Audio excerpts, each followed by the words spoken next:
D&D isn't just about what you do on your turn. It's about what you're building together with the dungeon master and the other players at the table. Everybody loves their moment in the spotlight, but it is easy to get bored or tune out while waiting for your turn, whether or not you're in combat or even in long role playing interactions. And this can happen whether your group is a big group or a small group. Other players' turns can just take a while, especially in combat and especially at high levels. But before you decide to pull out your phone or start stacking dice and making as high of a tower as you can, we're going to share tips for how to contribute, stay present, and have fun when it's not your turn. There's a lot to discuss today, so let's get rolling.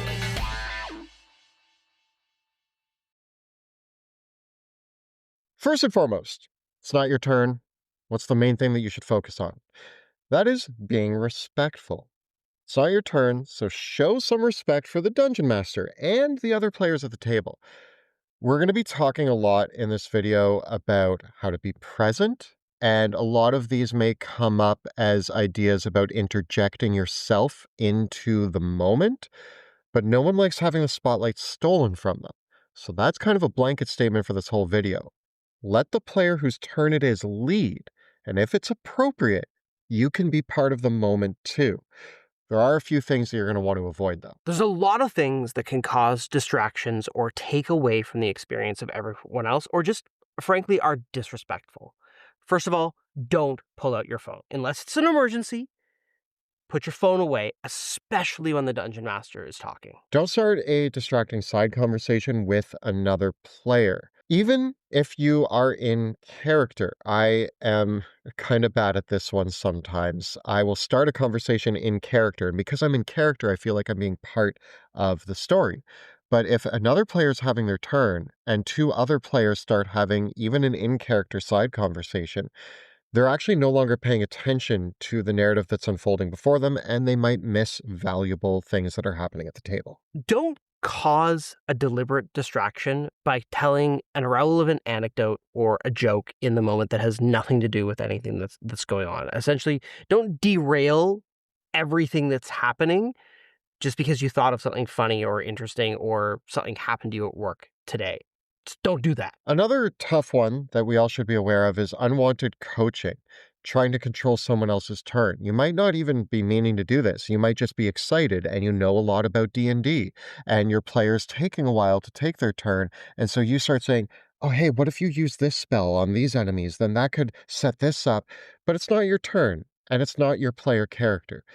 You shouldn't be the one making choices for other characters. Focus on you and what you are doing and let the other players take their moments. In a similar token, and I see this way too often in convention play, and I used to experience it all the time in Adventures League, but getting bossy with other people, getting visibly impatient, or hurrying someone when it's their turn and you are just too impatient with them is not cool. Don't do it. It's rude.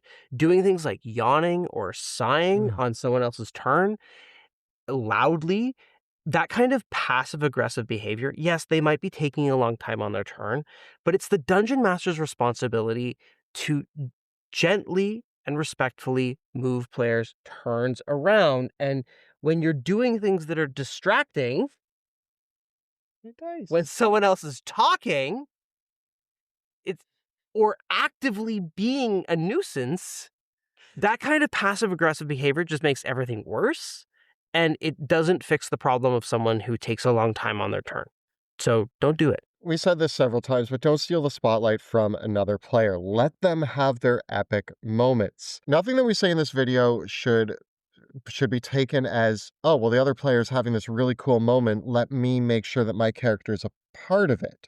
There's going to be appropriate times to do that, but if they're about to land the biggest crit of the game, don't be like, I jump in and I imagine that I stab and then you stab. Like, don't do that. Or if they're having a big story moment and they're finding out that their family got like kidnapped during the raid, don't be like, oh man, I hope my family's okay too. They're in the next town over. I'm going to tell you all about that. Like, no, it's not your moment right now.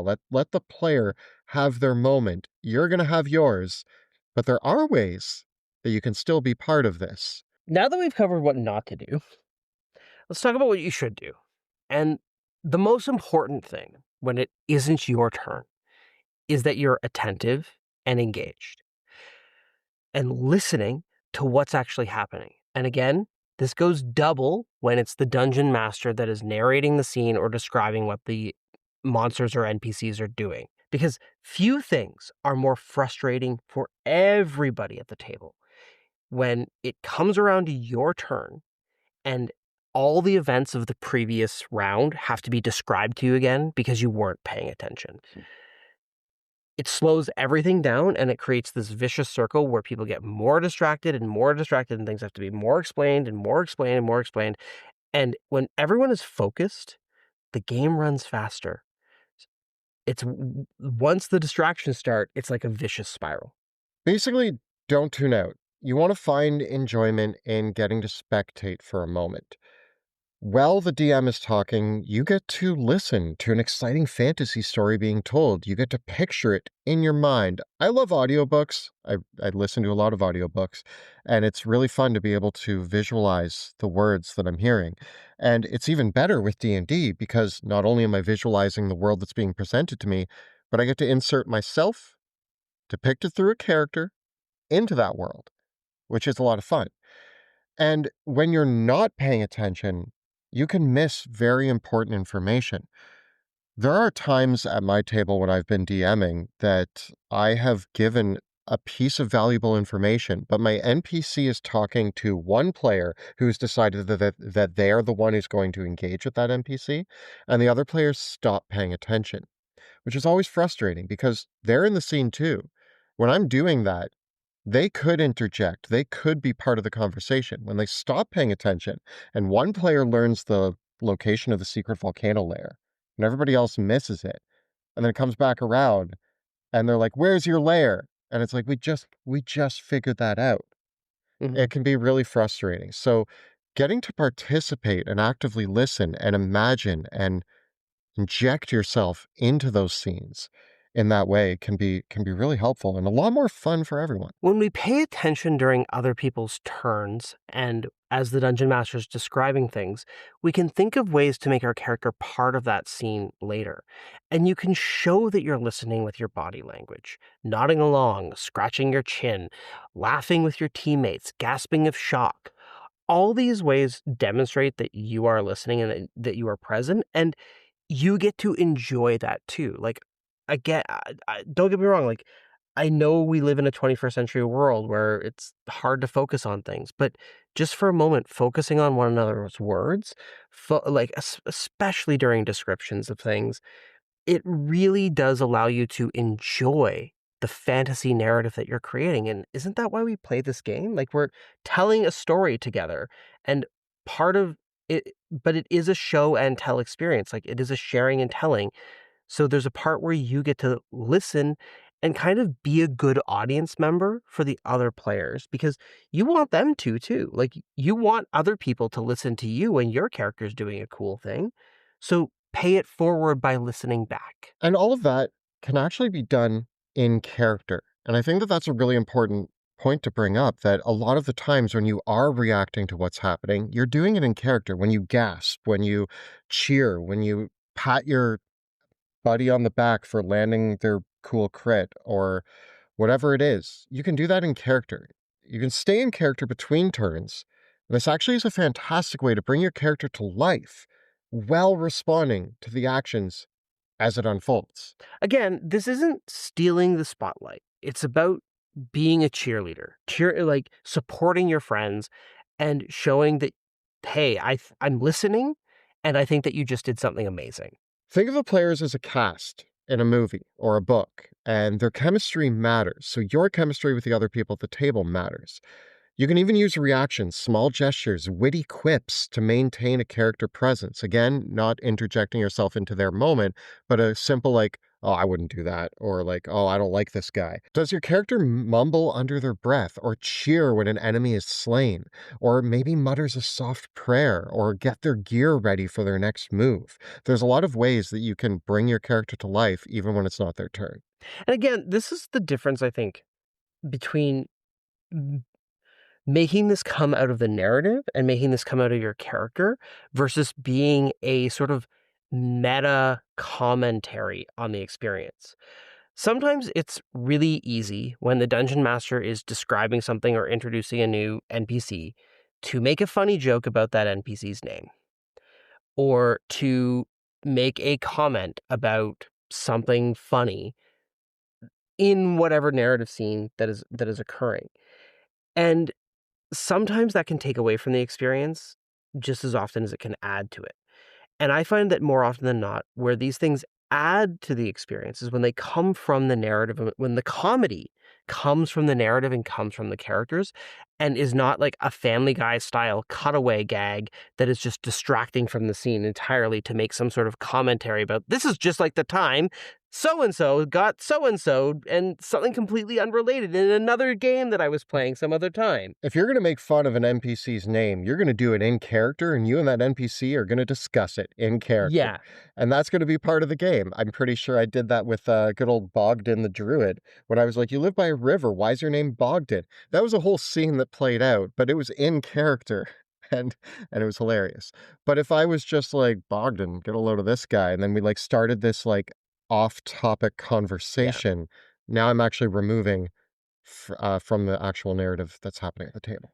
Yeah, and so that difference between giving supportive commentary or an interjection that diverts away from the action, it's a very like it's a line. Like there's it's a tough distinction sometimes to pull, and such is the essence of comedic timing. I will say, like sometimes a well thought, like what would have been a well placed joke told at the wrong moment, just falls flat. And if another player is taking a while for their turn, rather than trying to interject yourself out of character, being a cheerleader is probably the best mindset. And in character, what type of character are you playing? Are you playing the paladin who's leading the team? You might say, we've got this team. Or are you the cleric who's really devout to their gods? You could yell something like, the gods are with us this day as you roll initiative or draw swords or whatever it is. So there are ways that you can bring your character to life with a simple, quick, one sentence interjection. And if you're paying attention and you're listening to everything that's happening at the table, you're going to have more opportunities to tie your character into the narrative. There might be moments where you can actually highlight your character's backstory or push their goals forward, even if it's just a mention of it. The DM has just established the next town that you need to travel to for your quest. While you were listening and paying attention, even though you weren't the one talking to that NPC, oh, hey, our next quest is in the nearby village. That's where I was born, you can say. And now you've just kind of set the stage for the backstory that your character gets to have on the next leg of the journey. You might want to create a list of go-to reactions to help you feel in character or that might help you maintain your character's voice outside your turn. And if you're going to be that prepared, then you can follow through with the next bit of advice about what to do between our turns because if you're listening, if you're responding, you can also start getting prepared for your own turn and what you're going to do when the spotlight does come back around onto you. Now, the game is ever evolving, so things can change. But the more you know your character and their abilities and their spells, the better prepared you're going to be when your turn comes around. Maybe you're playing a cleric. Well, if the enemy is still standing, I'm really excited to hit them with a guiding bolt, and that's going to set up some pretty cool stuff for the next turn. But I also know that as a cleric, I have a lot of healing spells. So if one of my allies goes down, then maybe I want to stick with Sacred Flame and a healing word. As you grow your character more, you might be excited to drop the big spell, but still know that if things change, you can default back to Guiding Bolt or Healing Word. And the more that you build out these if-thens in your head, the less you need to think of it as the game progresses on. Hmm. You might be like me and get really excited about a singular idea, and this can sometimes be a detriment at the table. I might really want to cast Fireball because look, there's like 18 kobolds all huddled together. And there are three other players that have to go before me. And I'm sitting there being like, Fireball, Fireball, Fireball. Between those 3 turns, 2 of my allies run into the middle, the kobolds all scatter in different directions, it comes to my turn, and I'm like, "Oh man, I was so set on fireball, now it's not fireball time." But that's why you should have a few things backed up that aren't just fireball. Yeah, and it's also really important to know if you're casting a spell or using a new ability that your character just learned, be prepared with how the rules of that work. You might want to spend a little bit of time before it comes around to your turn just reviewing on your character sheet how the spell works or the ability works so that you're prepared for exactly like the rules of it. I see this time and time again where a player has a really great plan for what they're going to do on their turn, and then as the DM, I have to be like, I'm really sorry, but that ability just does not work that way. That is not what it does. I think like a prominent one often can be, and we've forgotten this sometimes too, is when you forget that Thunderstep requires line of sight.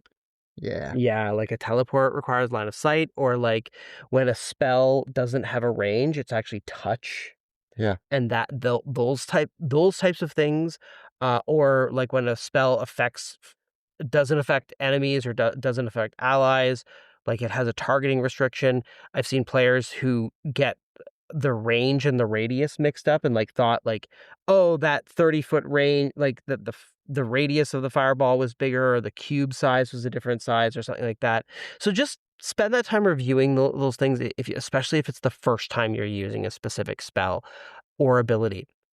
And despite my disrespect towards your masterful dice towers, um, I will say that if you are a paladin or a rogue and you're about to drop the biggest sneak attack this side of Neverwinter, you may want to get those dice stacked up and ready for that attack. I always have my stack of D6s ready for when I play my rogue.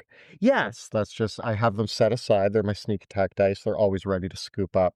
yeah, Yeah. and just because like I've seen that so many times when like the player's like, oh man, it turns out like this is a great example or for a spell like where you're gonna cast Cone of Cold and you're like, oh, I need a million d8s. A million of them. Not a million, but like you know what I mean? Like how sometimes you're not ready for a spell that calls for that many of that particular size of dice, and all of a sudden you're asking everyone at the table to borrow their d4s because yeah, you upcast Magic Missile to ninth level or something.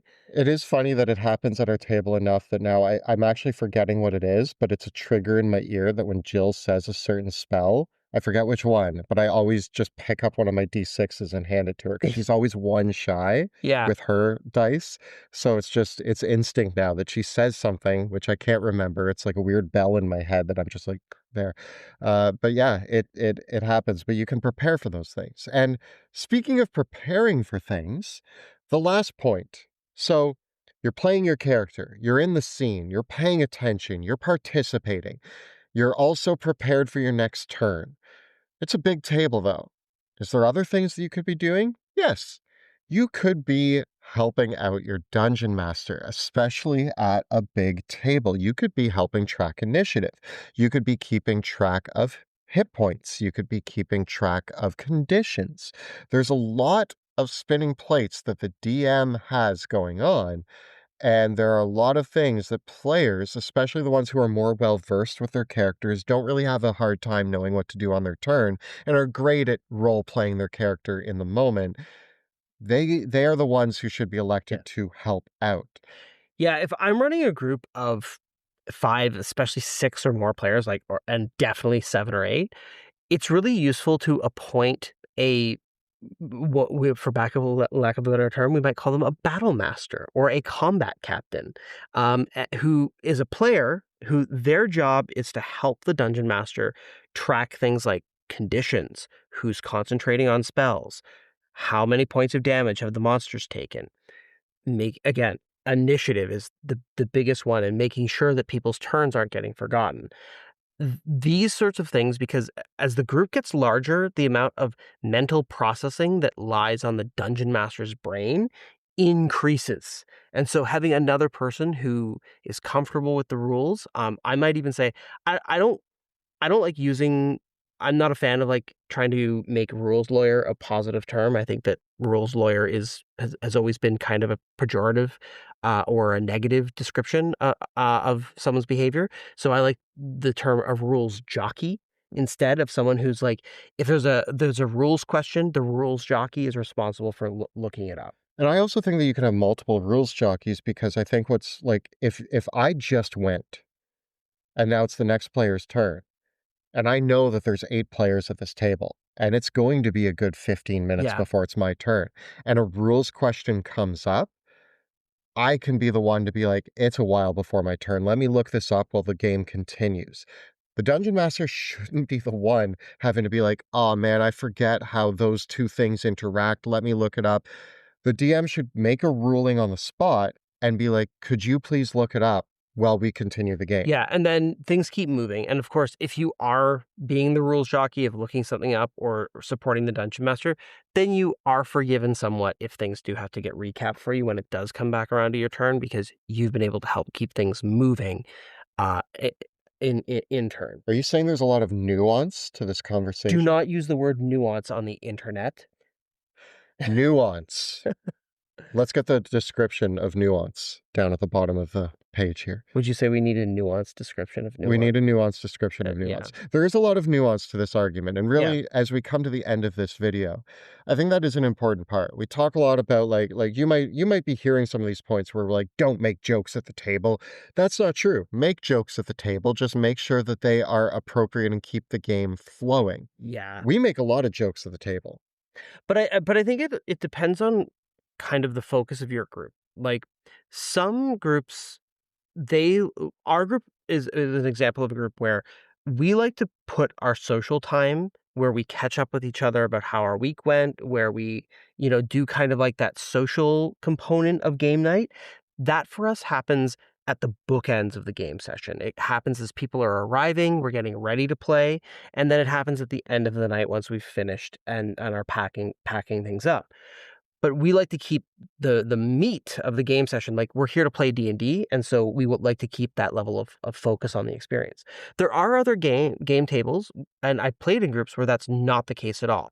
You kind of oscillate in and out of game mode and social mode, and people are telling stories, talking about their week. They do dive into those anecdotes. So there is a bit of a table culture that forms, and it is important to acknowledge that. But at the same time, if your table culture is leading to people getting bored between turns, then maybe it's something to consider some of this advice. And really the whole point of this is about how to amplify fun for yourself at the table when it's not your turn. And the main thing that you can actually do is just pay attention Yeah. and be part of it. We often think that if my character is not doing the cool thing, then I'm not valuable. But the truth is, and I think that we've learned this by doing an actual play specifically, Yeah. where we know the camera's on us. Because we know that there's a camera on us when we're doing an actual play, we have a rule that we are always in character 98% of the time. But that actually has helped all of us participate in every moment that happens at the table, Yeah. and that's been a valuable lesson for me as a player. You know what I will say? Playing D&D and role-playing games for the camera does mean, because you're performing, you can't take your phone out.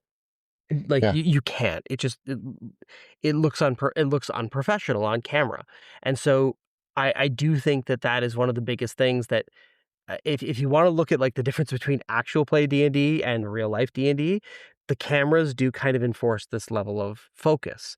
But you can, if you see that and you want that at your table, just, getting people to put the phones away and listen a little bit more intently does go a long way. If everybody at the table is focused in the narrative and participating in it, then it will feel more like a lot of those actual plays that you love watching. And that's really the main difference Yeah. is the focus that the cameras being on you bring. And I didn't even realize that was the point of this video until I'm saying it right now, but a lot of the lessons that I've learned about being a player came from when we turned cameras on and I suddenly was like, okay, I am now my character.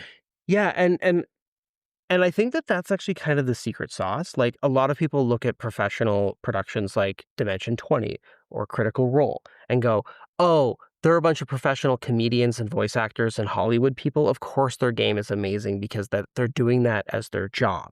And while that is certainly true, they're also completely focused and engaged in the activity.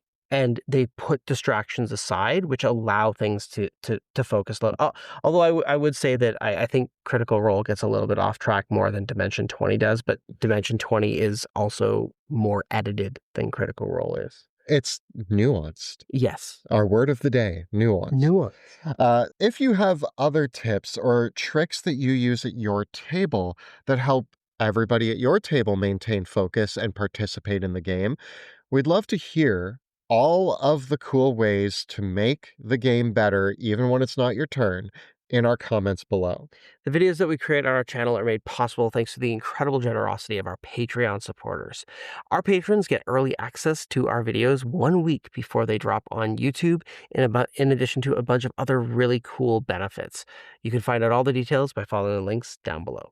And if you want to see an actual play where we do our best to focus and still crack a ton of jokes, but in character, you can check out our actual play in the Worlds of Drakenheim, which airs Tuesday evenings right here on YouTube. You can check out all the previous episodes right up over here. Yeah, tons of other advice for players and DMs alike right up over here. Please subscribe to our channel, like this video, and ring that bell so that you never miss an episode. Thanks so much for watching. See you next time in the dungeon.